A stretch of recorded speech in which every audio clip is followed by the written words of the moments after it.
अस्सलाम वालेकुम वरहमतुल्लाहि वबरकातुहू। मैं डॉक्टर नाज़िया। अक्सर मैं नोट करती हूँ, बल्कि बचपन से हमें जैसी आदत है कि हम जब किसी को रुखसत करते हैं तो उसको खुदा हाफिज़ कहते हैं। तो चलिए इस आदत को बदलते हैं, जब किसी को सी ऑफ करें तो उसको अल्लाह हाफिज़ कहें, क्योंकि अल्लाह अल्लाह सुब्हान ताला का ज़ाती नाम है, खालिस उसी के लिए यूज़ होता है। जबकि खुदा जो है वो एक नॉन स्पेसिफिक टर्म है, और गैर मुस्लिम्स भी जो हैं, नॉन मुस्लिम्स दूसरे खुदाओं के लिए भी यूज़ करते हैं।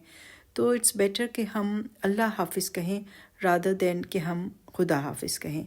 तो आई होप आज से आप ये आदत अपनाएंगे और अल्लाह का ज़ाती नाम यूज़ करेंगे किसी को सी ऑफ करते वक्त, कि अल्लाह आपकी हिफाजत करे, आपका निगहबान है, अल्लाह हाफिज़ कहा करें, या अल्लाह के सुपुर्द, यानी जिस एक अल्लाह को हम मानते हैं, हम आपको उसकी हिफाजत में देते हैं। ओके, टेक केयर, अल्लाह हाफिज़।